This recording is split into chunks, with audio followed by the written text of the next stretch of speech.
Well, hello and welcome to this latest video in the NetBeans 101 series focusing on the options dialog.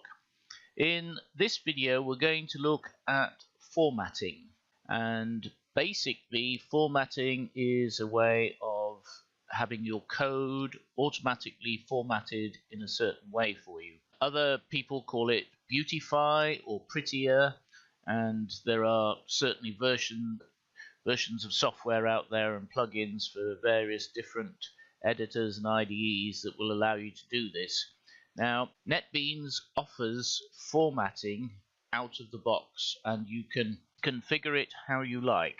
What you have, the various different formatting options, depends on which plugins and which languages you've downloaded, and it does vary for each one. Let's have a look at formatting. Okay, so here is the options dialog open. I clicked on tools, I clicked on options, and the options dialog opened. I clicked on editor and formatting.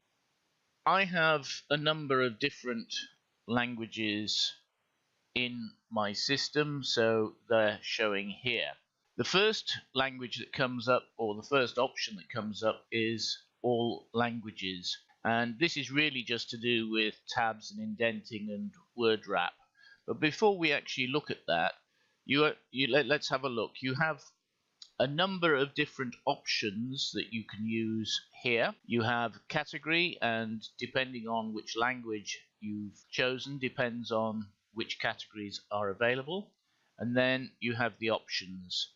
On the right hand side you have a window which will give you a preview of what those options will look like. As it comes out of the box, it's usually 4 spaces per indent, and the tab size is 4, and line wrap is off. Now, I prefer to have only 2 for the indent and 2 for the tab size, and I set the line wrap to after words, so it will actually wrap at the end of the word. You can see, for example, here it's wrapped at the end of the word. If I switch it off, you can see that it goes off the screen. If I move the preview, if I bring it back and switch it to afterwards, you'll see we have the line wrap. The right margin, this is really just a line down the page that shows you where the margin is, where it is.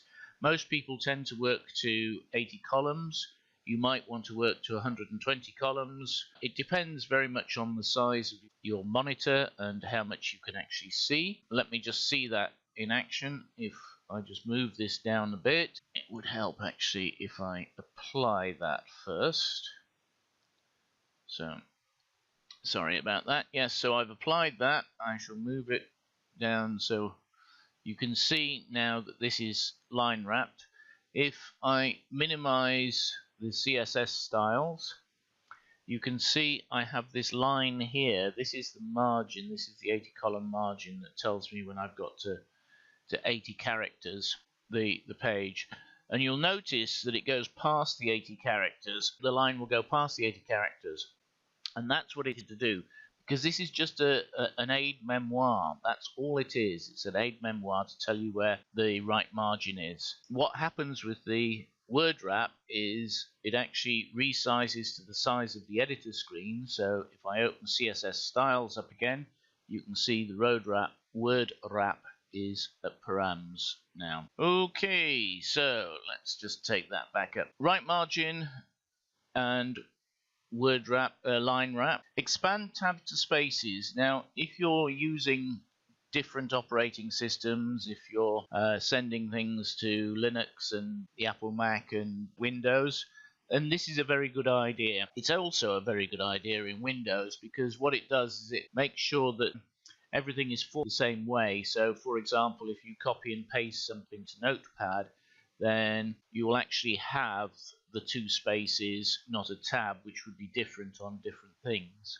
Enable indentation enables this automatic indentation on the system as you start a new section. So these are all good things to have. This is what I set it to, but remember that this is very much for you and your choice. If you want to have a tab size of 20, then you can have a tab size of 20. I don't see why you would have it, but you can have that. But it's your choice how you make this look. So let's have a look at some of the options that are available in some of the languages. I'm going to try and keep this video to 10 minutes, so we're not going to look at every single language, but we will look at the main ones so you have a good idea. HTML is the first language after the all languages, and you can see here we have the tab and indents category just as we had before. The first box is use all language settings, so that means that it's using the settings that we set in all languages. You can override this if you wish for this particular language, and it's your choice. Again, you might decide that in here you want to actually have a tab size of 4 instead of a tab size of 2. Again, it's your choice how you actually set that up. You might a line wrap, or you might want the line wrap anywhere within the section. So you can actually override the default use all language settings per language. Okay, so you can, some languages you can have the all language settings, other languages you can change as is. I shall go back to using the all language settings here. If we come down to JSON, okay, again we've got tabs and indents. There's not much to actually see.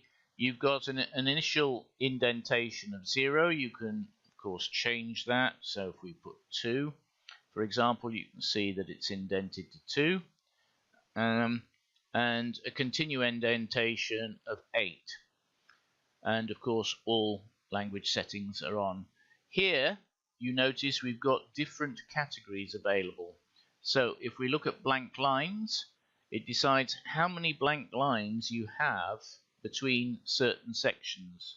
So the maximum preserved blank lines will be 1 in object declarations and 1 in array declarations. So if we make that 0, you'll see that it comes together. If we turn that back to 1, you'll see it goes apart. So it's very good having the preview. You can see what you've done. Right, spaces. This is where you have spaces after punctuation marks and that type of thing, or before punctuation marks, or within brackets, or that type of thing. Now again, for example, if we put it there, we should get spaces around. You can see the array delimiter has got it. That didn't really show very well there because the braces have nothing after it, but you can see we now have the spaces there. You can have a space before the comma, after the comma, which is always a very good idea, before a colon, and after the colon. So before the colon, you can see we now have the space. Again, it's very much your decision as to how you decide you want this to look, or your company's decision. Wrapping, you can decide where things wrap. So for example, array initializer, never wrap. You can have it always wrapping, like that, or you can have it wrapping if long. I must admit I tend to use this format, but it's your choice. It's your choice. Initializer always or never, so you can see that's usually a good idea. And the defaults that they have are usually very good defaults, so you don't have to worry too much about the defaults. They're usually a good set of defaults. Right, let's have a look at JavaScript very quickly. Tabs and indents, which is normal. You've got your continuation indent. You can see here is a continuation indent by the looks of things. You've got alignment and that type of thing. Wrapping, again, you've got a lot of different options that you can actually set for wrapping.